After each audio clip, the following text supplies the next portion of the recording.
டோக்ஷா ஒரு கடைக்குச் சென்று தனது பைகளில் பல பொருட்களை நிரப்பிக் கொண்டிருக்கும் போது பல அரக்கர்கள் நிலத்தடியில் தோன்றுகிறார்கள். அவர் மீண்டும் ஒரு அறிவிப்பை பெறுகிறார், மேலும் அந்த காட்சி மிகவும் அசுத்தமானது என்று அவரிடம் கேட்கிறார்.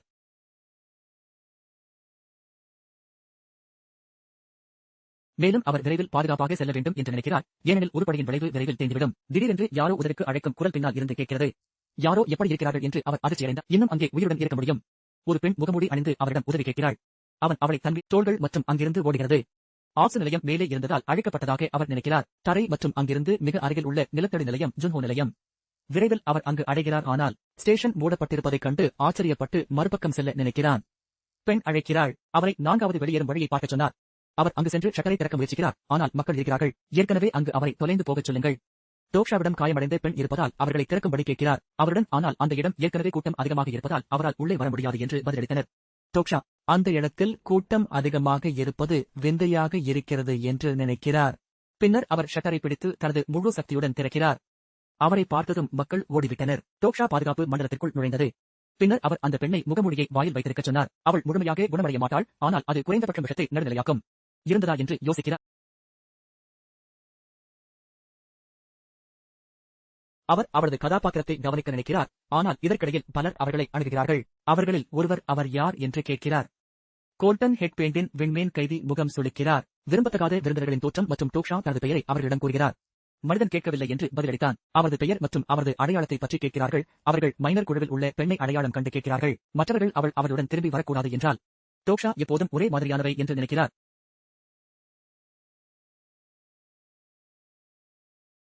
மணி அடிக்கவில்லை. அவருக்கு அவரை நினைவில் இல்லை. அதனால் அவர் கவலைப்பட வேண்டியவர் அவர் இல்லை என்று யூகிக்கிறார். பற்றி சிறிது நேரம் கழித்து அந்த பெண்ணை அவர்களிடம் ஒப்படைக்கச் சொன்னார்கள். அவருடைய பைகளையும் பார்த்தார்கள். உணவு நிரப்பப்பட்டதாக தெரிகிறது. அந்த பெண்ணை அங்கே உணவில் விட்டால் பிறகு அவனை வாழ விடுவேன் என்கிறார் சோலு. அங்கு கிரிச்கள் மற்றும் கதைகளை விட உண்மையான மனிதர்கள் மிகவும் கெட்டவர்கள் என்று டோக்ஷா நினைக்கிறார். முணுமுணுப்புகளின் தோற்றத்தால் ஹெட் பெயிண்ட் கோபமடைகிறது. ஒரு பவுண்டே ஹண்டர் காட்சியும் உள்ளது. விண்மீன்களின் வேண்டுகோளின்படி உருவாக்கப்பட்டது. அவர் எழுந்து சோலுவும் அவர் முடிவு செய்தாரா என்று கேட்கிறார். அவரது ஆலோசனையை புறக்கணிக்கவும் அவர் தனது உபகரணங்களை அவரிடம் காட்டுகிறார். அவற்றை குழப்ப வேண்டாம் என்று அவருக்கு கற்பிப்பேன். சோலுவும் தனக்கு 3 எண்ணிக்கையை கொடுப்பதாக சொல்லி இப்போது வெளியேறும்படி கூறுகிறான், அல்லது அவன் இறந்துவிட்டான். இதற்கிடையில் பண்புக்கூறு சாளரம் திறக்கிறது மற்றும் ஒரு பவுண்டரி ஹண்ட் காட்சி தோன்றும். கொடுக்கப்பட்ட 5 நிமிடங்களுக்குள் முணுமுணுப்புகளை அகற்றுவதற்கான பணி வெகுமதி மற்றும் தோல்விக்கான தண்டனை இன்னும் தெரியவில்லை. அவர் அவர்களில் ஒருவரை குத்தி தூரத்தில் விழ வைக்கிறார். சகிப்புத்தன்மை, வலிமை மற்றும் சுறுசுறுப்பு போன்ற ஒருவரின் மொத்த புள்ளிவிவரங்களின் கூட்டுத்தொகையானது டோக்காவை பெரிதும் பாதிக்கிறது. ஒரு போரின் முடிவு. அவருக்கான இந்த புள்ளிவிவரங்களின் கூட்டுத்தொகை 33, ஆனால் அவை பெரும்பாலும் ஒற்றை இலக்கத்தில் உள்ளன. அதாவது அவர்கள் துணை விண்மீன் கூட்டத்தை கொண்டிருந்தாலும் புள்ளிவிவரங்களின் வித்தியாசம் தீர்மானிக்கும். வெற்றியாளராக வெளிப்படுபவர். அவர் சோலுவின் பாத்திரம் மற்றும் அவரது துணை விண்மீன்களை சரிபார்க்கிறார். மேலும் அவர் தனது துணை விண்மீன் கூட்டத்தை மிகையாக மதிப்பிடும் ஒரு அதிர்ஷ்டசாலி. அதன் பிறகு சோலு களமிறங்கியது. சாசு கும்பல் TWSA இல் உள்ள ஜுன்ஹோ ஸ்டேஷன் குழுவின் பறவை மூளையாகும். நாவலின் படி அவர் ஜம்புக்கால் கொல்லப்பட்டிருக்க வேண்டும், ஆனால் இப்போது அவர் ஏன் இன்னும் உயிருடன் இருக்கிறார் என்று ஆச்சரியப்படுகிறார் என்று சோலுவும் அவரிடம் கேட்க, இந்த இடத்தை அடைய அவர் சிலரை கொன்றார், அவரும் டோக்காவும் இல்லை என்று அவரால் சொல்ல முடியும். அனைத்து வேறு. டோக்கா இதையெல்லாம் அடைய அவர் என்ன செய்துள்ளார் என்பதை நினைவில் கொள்கிறார். மேலும் தன்னால் முடியும் என்று அவர்களை காப்பாற்றியது. அவர்கள் உயிருக்கு போராடுவதை பார்க்க விரும்புவதாக நூன் கூறியது அவருக்கு நினைவிருக்கிறது. மேலும் 4வது சுவர் சோலு சுபாங்கின் பிளப்பை தடுத்துவிட்டதாக அவருக்கு அறிவிப்பு வந்தது. அவர் தனது முள்ளை பயன்படுத்தி கையில் அடிக்க சுவரில் அவரை வைத்து அவர் ஓடக்கூடாது என்று கூறுகிறார். அப்படி வாய்விட்டு சிறிய பொரியல்களின் விண்மீன் மன்னன் அவனால் மகிழ்ந்து அவனுக்கு பரிசளித்திருக்கிறான். 100 நாணயங்கள். துரதிருஷ்டவசமாக டோக்கா தனக்கு ஆதரவான சிறிய விண்மீன் மன்னராக நினைக்கிறார். ஃப்ரெஸ் அதன் அவதாரங்களை மதிப்பிடாததற்காக பிரபலமடைந்தது. அவர் அவரை விரைவாக முடிக்கப் போகிறார், ஆனால் இது மாறுகிறது. எல்லாம் மற்றும் காட்சி முடியும் வரை இன்னும் 2 நிமிடங்கள் உள்ளன என்று ஒரு அறிவிப்பு தோன்றும். மிகப்பெரிய முட்டாள்களை மட்டுமே ஆதரித்து அவர்களை பார்த்து ரசிக்கும் மசோகிஸ்ட் அவர். மற்ற அவதாரங்களின் கைகளில் துன்பப்படுகிறார்கள். சிறிய பொரியல்களின் விண்மீன் மன்னன் மகிழ்ந்தான். சோலுவும் அவனை விட்டுவிடுமாறு கெஞ்சுகிறான். அதே நேரத்தில் மனிதர்கள் எப்படி இவ்வளவு பலவீனமாக இருக்க முடியும் என்று அவர் ஆச்சரியப்படுகிறார். குளிர் இரத்தம் மற்றும் கொடூரமான. அவன் அவருடைய காலரை பிடித்து ஏன் இதை செய்தாய் என்று கேட்கிறான், ஆனால் அவனை கொல்லும்படி கேட்கிறான். டோக்கா இது அவரது உள்ளுணர்வு அல்லது இயல்பு காரணமாக அல்ல, ஆனால் விரக்தியின் காரணமாக இருப்பதாக நினைக்கிறார். உலகம் அழியும் முன்பே இருந்த கண்கள். அவர் கண்களில் விரக்தி நியாயமானது என்று அவர் நினைக்கிறார். அவரைப் போலவே அநேகமாக அவர்கள் அனைவரும் வேறுபட்டவர்கள் அல்ல. துணை காட்சி முடியும் வரை 10 வினாடிகள் உள்ளன மற்றும் டோக்கா உலகம் எப்படியும் முடிவுக்கு வந்துவிட்டதாக நினைக்கிறார். அதன் பிறகு துணை காட்சியின் நிலை. அது நிறைவேறி 300 காசுகளையும் 100 காசுகளையும் விண்மீன் கூட்டத்திலிருந்து வெகுமதியாக பெற்றுள்ளார். சிறிய பொறியியல்களின் மன்னர் டோக்கா இந்த புதிய உலகத்திற்கு மாற்றியமைத்து மற்றவர்களிடம் கேட்க வேண்டும் என்று நினைக்கிறார். அவரை மற்றவர்கள் இருக்கும் இடத்திற்கு அழைத்துச் செல்லுங்கள். சிறிது நேரம் கழித்து அவர்கள் ஜுன்ஹோ நிலையத்தை அடைகின்றனர்.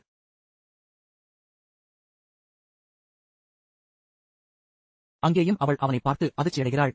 அவர்கள் அவரை பார்த்து மகிழ்ச்சியடைகிறார்கள். அவர் முதல் அவரை நோக்கி வருகிறார்கள். இன்னும் உயிருடன் இருக்கிறார். ஹெங்கின் பாடல் அவரை விட்டுச் சென்றதால் அவரிடம் மன்னிப்பு கேட்கிறது. ஜங் என்று சொல்கிறார்கள். ஹியூக் சொல்வது சரிதான். அவர் என்ன சொன்னார் என்று அவர்களிடம் கேட்கிறார். டோக்கா இன்னும் உயிருடன் இருப்பதாக ஹெங் கூறினார். அவர் எங்கே என்று அவர்களிடம் கேட்க, அவர் இப்போது இல்லை என்று சொல்லிவிட்டு ஸ்டேஷனை விட்டு வெளியேறினார். நேற்று சோலு குழு உறுப்பினர்கள் ஜங் ஹியக்கின் கைகளில் இருந்திருக்க வேண்டும் என்பதை அவர் இப்போது புரிந்து கொள்கிறார்.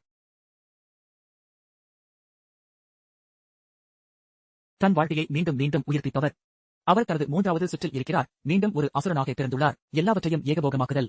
அவர் தனது இலக்கை அடைய பின்தங்கிய பார்வை இல்லாமல் சென்றிருக்க வேண்டும். ஆனால் அவர் இன்னும் எந்த தளர்வான முனைகளையும் கட்டிவிடும். அவர் எங்கும் அவரை காணாததால் திரு ஹானை பற்றி அவர்களிடம் கேட்கிறார். ஆனால் திடீரென்று பலர் அங்கு தோன்றி அவர்களை எல்லா பக்கங்களிலிருந்தும் சூழ்ந்து கொள்கிறார்கள். திரு ஹான் அவருடன் இருக்கிறார். அவர் மிகவும் மோசமானவர் மற்றும் அங்கு இருக்கக்கூடாது என்பதால் அவரை அங்கிருந்து வெளியே அழைத்துச் செல்லும்படி மற்றவர்களை கேட்கிறார். அவரது தோளில் கை வைத்து அவரை அமைதிப்படுத்தும்படி கேட்கிறார். ஏனென்றால் அவர்கள் நன்றாக விளையாட வேண்டும் என்று அவர் கூறுகிறார். அனைவரும் உயிர் பிழைத்தவர்கள்.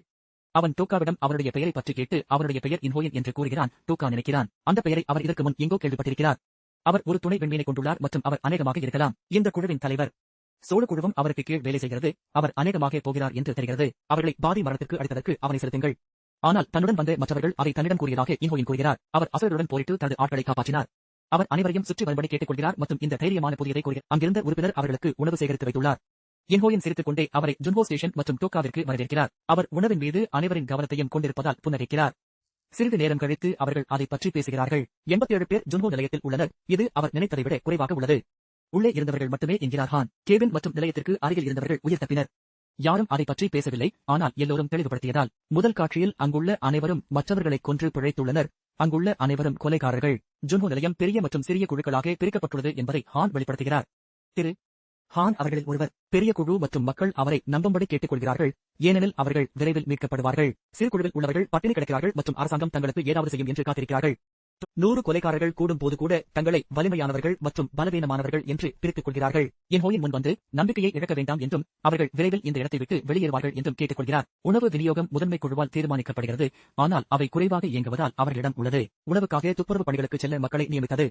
ஹுயாங்கும் தங்கள் குழுவின் ஒரு பகுதியாக இருப்பதாக இன்ஹோயின் கூறுகிறார். அவளுக்கு 2 கொடுக்கப்பட்டது. அவள் யார் என்று சங்கா கேட்கிறார். அவர் அவளை காப்பாற்றிய பெண் ஹுயாங் என்று கூறுகிறார். சரியாகச் சொல்வதென்றால் இன்னும் சிலர் சென்றார்கள். ஆனால் சிறு குழுவை சேர்ந்தவர்கள் மட்டும் திரும்பி வரவில்லை. டோக்கா கேட்கிறார். ஹான் ஏன் அவர் முக்கிய குழுவில் சேரவில்லை மற்றும் அவர்கள் அவரை உறுப்பினராக விரும்பியிருப்பார்கள் என்பதில் உறுதியாக இருக்கிறார். அவர்களின் குழு அவர் சிறு குழுவில் இருக்க வேண்டும் என்றுதான் நினைத்தேன் என்று பதிலளித்தார். அவர் ஒரு நயவஞ்சகர். ஏற்கனவே நடந்த எல்லாவற்றிற்கும் பிறகு சரி மற்றும் தவறு பற்றி கவலைப்படுவதற்கு மற்றும் டோக்கா அதுதான் என்று கூறுகிறார். ஒரு நயவஞ்சகனாக சரி மற்றும் தவறு பற்றி கவலைப்படாமல் இருப்பதை விட சிறந்தது. இதற்கிடையில் இன்ஹோயின் அவரை அழைக்கிறார். மேலும் அவருடன் ஒரு வார்த்தை பேச அனுமதி கேட்கிறார். நேரடியாக விஷயத்துக்கு வரப்போகிறேன் என்கிறார். அவர் தங்கள் குழுவில் சேர முன்வருகிறார். அவருக்கு ஒரு உயர் பதவியை வழங்க முடியும் என்று கூறுகிறார். மேலும் அவர் இந்த குழுவை வழிநடத்த அவருடன் அவர் தனது வாய்ப்பை மறுத்தால் என்ன செய்வீர்கள் என்று டோக்கா கேட்கிறார். அது வேடிக்கையானது என்று அவர் பதிலளித்தார். அந்த எண்ணம் அவன் மனதில் கூட வரவில்லை. அரக்கர்களிடமிருந்து மக்களை காப்பாற்றும் ஒரு ஹீரோ என்று அவர் அழைக்கிறார். அவரது சக்தி மற்றும் அனைவரின் உயிர் வாழ்விற்கும் ஒத்துழைக்குமாறு கேட்டுக் கொள்கிறார். அந்த ஏழைகளை பார்க்கும்படி கேட்கிறார். துன்பம் ஆனால் டோக்கா இன்னும் அவரது வாய்ப்பை மறுக்கிறார். சிறிது நேரம் கழித்து ஹான் அவரிடம் வேண்டுமா என்று கேட்கிறான்.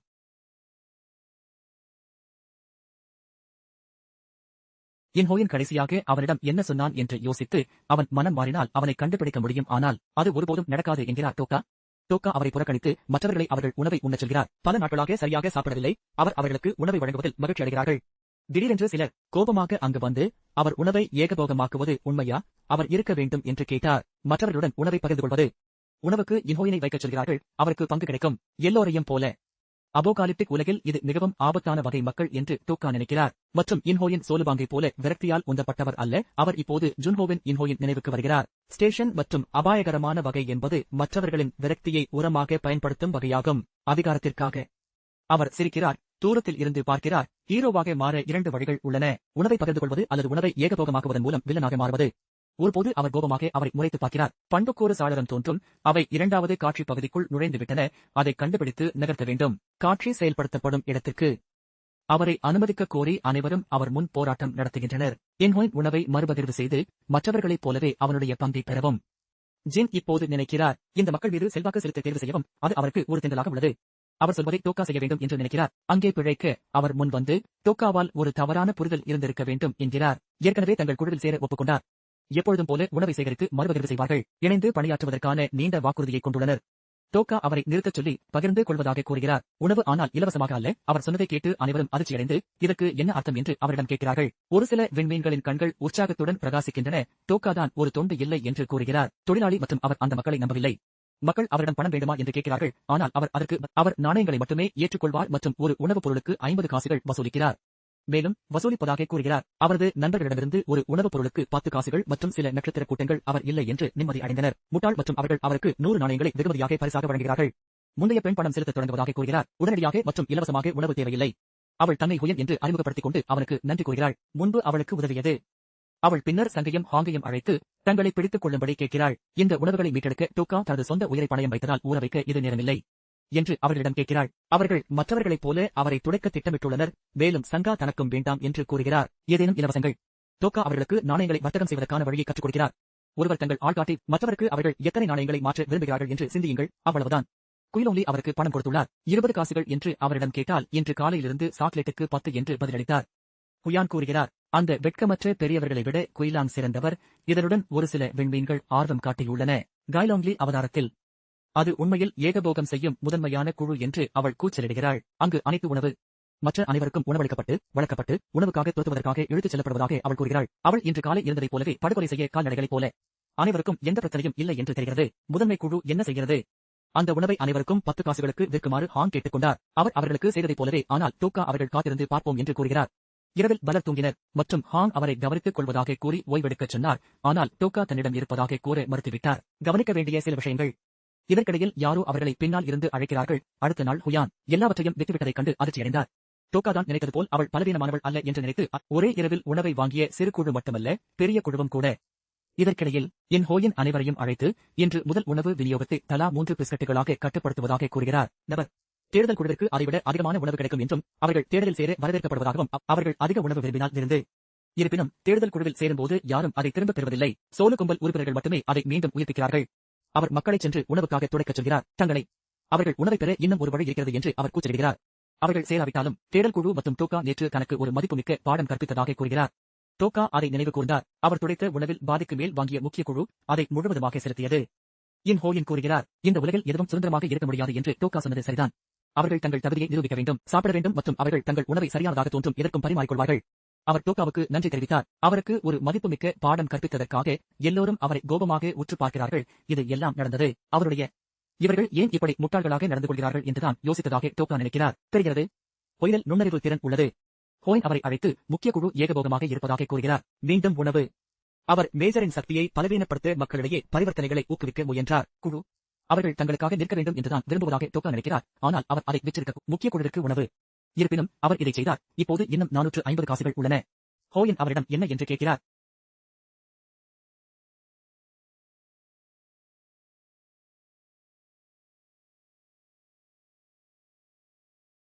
அது அனைத்து. அவரது செயலைக் கண்டு அவர்கள் அதிர்ச்சியடைந்தனர். மேலும் ஹுயான் மீண்டும் சங்கை நம்ப வேண்டுமா என்று கேட்கிறார். இதற்கிடையில் கலாம் அவரிடம் வந்து அவருக்கு ஒரு சாக்லேட்டை வழங்குகிறார். ஆனால் அவர் மறுத்து அதை அவரிடம் கேட்கிறார். பின்னர் அவர் நேற்று வாங்கிய உணவை உண்ணும்படி மற்றவர்களிடம் கேட்டு அவர்கள் முடிக்கும்படி கடுமையாக பரிந்துரைக்கிறார். அது இன்றைய இறுதிக்குள். அதே நேரத்தில் ஹோயின் மக்கள் ஒவ்வொருவரும் 200 காசுகளுக்கு உணவை விற்கிறார். அவ்வழியே சென்ற அனைவரும் இறந்தனர். அவன் அங்கு செல்ல நினைக்கிறாயா? அவள் நன்றி சொன்னாளா என்று கேட்கிறாள். நேற்று அவள் உயிரை காப்பாற்றியதற்காக. அவள் மீண்டும் அவனுக்கு நன்றி கூறிவிட்டு அவருடன் நடந்து செல்லும் ஒரு மனிதனை காட்டுகிறாள். அங்கு நொண்டி அவளை தாக்க முயன்றவன் அவன்தான் என்று கூறுகிறான். ஒரு விரலை வைக்க வேண்டாம் என்று அவள் கேட்கிறாள். அவள் இறை என்பதால். அவனும் அவளும் இல்லாவிட்டால் அவள் இறந்து போயிருப்பாள் என்று டோக்கா நினைக்கிறாள். அவள் ஆர்வமாக இருக்கும் விண்மீன் வகை. அவளிடம் ஒரு பாத்திரம் இருக்கிறதா என்று அவன் ஆச்சரியப்படுகிறான். 3 விண்மீன்கள் அவள் மீது ஆர்வமாக உள்ளன. ஆனால் அவள் அவற்றில் எதையும் ஏற்கவில்லை. திடீரென்று அவள் கூச்சலிட்டு கிழவியில் பெண்ணை அழைத்துச் சென்றதை பார்த்தீர்களா என்று கேட்கிறாள். அவர் அவளை பின்தொடர்ந்து அவள் அவர்களை தடுத்தால் அவள் என்ன செய்வாள் என்று கேட்கிறான். ஏனென்றால் அவர்கள் தேடல் குழுவில் சேர்ந்தால் அவர்கள் அதை மீண்டும் உயிர்ப்பிக்க வழியில்லை. டோக்கா அவளை நிறுத்தச் சொல்லி அவர்கள் பட்டினியால் சாவார்கள் என்று கூறுகிறார். அவர்கள் அங்கு தங்கினால் அவளது தனிப்பட்ட பண்பு ஒரு குறிந்து நிற்கும் உருவம் என்று அவள் நினைக்கிறாள். சிறப்பு, ஆனால் இது TWSA இல் ஒரு அரிய சூப்பர் பரிணாம பண்பு ஆகும். அவள் பார்க்க வேண்டுமா என்று கேட்கிறாள். மற்றும் டோக்கா வளைந்திருக்கும் உருவம் ஒரு பொதுவான பண்பு என்று நினைக்கிறார். ஆனால் அது உருவாகும் திறனை கொண்டுள்ளது. அவதார அனுபவத்தின் அடிப்படையில் ஒரு அரிய அல்லது பழம்பெரும் பண்பு. நிறுத்துகிறேன் என்கிறார் டோக்கா. அவர்கள் ஒரு விஷயத்தை மாற்ற மாட்டார்கள். அவர்கள் இப்போது அவர்களை நிறுத்தினாலும் அதே விஷயம் மீண்டும் மீண்டும் நடக்கும். குனிந்து நிற்கும் உருவப் பண்புடன் அரக்கனை கொல்லும் திறமையும் அவளிடம் இருப்பது அவனை தொந்தரவு செய்கிறது. அவள் கண்மூடித்தனமான கொலைகாரனாக மாறக்கூடும் என்று அவன் நினைக்கிறான். மேலும் பிரச்சனையின் மூலத்தை அவளிடம் கூறுகிறான். உணவு ஆகும். அவர்கள் பிரச்சனையின் மூலத்தை அகற்ற வேண்டும் என்று அவர் கூறுகிறார். மேலும் அவர் அங்கு இருக்க வேண்டும் இப்போது நிமிடம். இதற்கிடையில் டோக்கா தோன்றி அவர்கள் எப்படி இருக்கிறார்கள் என்று எல்லோரிடமும் கேட்கிறார். பார்க்கச் சொல்கிறார். இந்த சேனலின் பொறுப்பாளராக இருந்த டோக்கா தற்போது ஒழுங்குபடுத்தப்படுகிறார். எனவே மற்றொரு டோக்கா தற்போதைய சூழ்நிலைக்கு பொறுப்பாக இருப்பார். அவர் சிரித்துக்கொண்டே ஏன் அங்கே எல்லோரும் அமைதியாக இருக்கிறார்கள் என்று கேட்கிறார். அவர் காட்சிக்கு கூடுதல் அபராதம் சேர்க்கிறார். அனைத்து உணவுப் பொருட்களும் அகற்றப்படும். உணவு அதில் பறக்கிறது. ஏர் மற்றும் டோக்கா அவர்கள் சினாரியோவை முடிக்க கடினமாக உழைத்திருக்க வேண்டும் என்று கூறி சிரிக்கிறார்கள். அனைத்தையும் அழைக்கிறான். உணவுப் பொருட்கள் மற்றும் கட்சி தொடங்க அனைவரையும் கேட்கிறது. பண்புக்கூறு ஜன்னல்கள் தோன்றும் மற்றும் டோக்கா சிரிக்கிறார். இது TWSA போன்றது என்று நினைக்கிறேன். கூடுதல் அபராதம் மற்றும் வகை உயிர்வாழும் கட்டணம் சேர்க்கப்பட்டுள்ளது. காட்சி 100 நாணயங்கள் தினசரி நள்ளிரவில் உயிர்வாழும் கட்டணமாக திரும்பப் பெறப்படும். மேலும் அவை இறந்துவிடும். அவர்களிடம் செலுத்த போதுமான நிதி இல்லை. 2வது மெயின் வரை உயிர்வாழும் கட்டணம் வசூலிக்கப்படும். காட்சி அழைக்கப்பட்டது. அவர்கள் 2வது காட்சி பகுதிக்குள் நுழைந்துள்ளனர். அவர்கள் கண்டுபிடித்து நகர்த்த வேண்டும். காட்சி செயல்படுத்தப்படும் இடம்